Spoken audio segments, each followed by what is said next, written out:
All right, hello wine drinking people. We are back. It is Thursday, July 8th. And we've got just a couple events for you this week. And then I'm off to Texas to visit my little brother. And we've got a few great events next week while I'm gone. Actually, 3 events, 3 in a row. Tuesday, Wednesday, and Thursday night. We've got events here we're promoting. 1 at the Tower Club and 2 at Cafe Max. A double header. We've got our Jorge Ordonez tasting on Wednesday night. And then our Thai cooking class on Thursday, which I will have a couple people covering for me. Of course, even though I'm not here, there will be wine at both of these events and people that know something about it. All right. One of the things I'd like to bring to your attention is the Penfolds Grange event that we do every year. We've moved it on the calendar back one day. It was on Friday, July 23rd. It will be on the 22nd, and that is bad news for those of you that can't make it on Friday. But the good news, or they can't make it on Thursday, but the good news is we've got Peter Gago coming, the winemaker for Grange, that'll be presenting the new releases from Penfolds. Late-breaking news. He just happens to be in town a day before we're doing an event, so we decided to change the date to the 22nd. That'll be the subject of our email tomorrow. You'll get to check out the menu and all the wines we'll be serving at our Grange event. Now for what I drank yesterday. But first, what I drank yesterday. What I drank yesterday section of the show, and that's what we're doing right now. What I drank yesterday. Now time for what I drank yesterday. What did I have to drink yesterday? All right, well, as I mentioned, I'm leaving town. Suppliers have got wind. Not one person stopped in to taste me on wine yesterday, but that's fine. I got a lot of work to do. I got a lot of stuff done. We got a lot of great offers going out while I'll be away. But you know I'm going to have dinner, wine with dinner, I'll tell you that. And, man, being dry all day, I was thirsty at the end of the day, and a good friends Jeff and Molly asked Tony and I to come over for dinner at their home last night. And as busy as I am, the best way to get me to come over to your house is to tell me you're serving Sassicaia for dinner. And we did have a little Sassicaia last night. Jeff didn't even bother to mention that he was opening up the 2002 Maiden as a warm-up.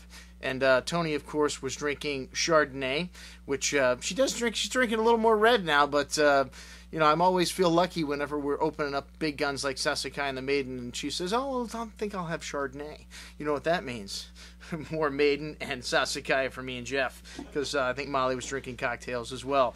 So the Maiden 2002, this is the second wine of Halen Estate. Well, not really a second wine. It's a different vineyard source. It's a totally different blend than Halen Estate. We had the 2001 Maiden here at our cult tasting in May, which was outstanding. This 2002 was even richer and thicker. Lovely black currant and cassis berry fruit, melted chocolate, espresso, just an explosion of flavors.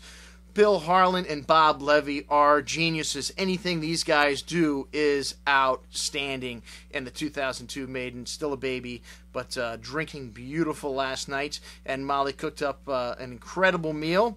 And they review on Shiraku. If you guys read that, I'll tell you the meal last night was just as good. To start off, we had a cold shrimp dish with an avocado and mango sauce. I bet there was a little ketchup in there too that was delicious. And then a little pork that was roasted and had all these roasted garlic stuffed into it, man. It was just delicious with a little tomato and okra side dish. Fantastic food. Thank you very much, Jeff and Molly. I didn't even mention the 1994 Sassicaia that we drank.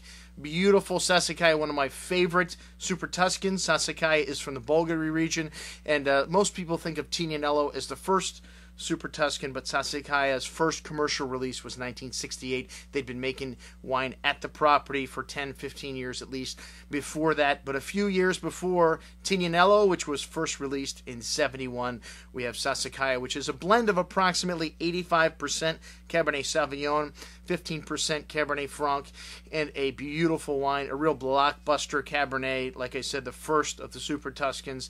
And since then, anyone has invested in this Maremma, the Bulgari region, the Tuscan coast, and you have Angelo Gaia out there. You got Lovice Antinori. You've got Antinori with the new venture Argentera out there.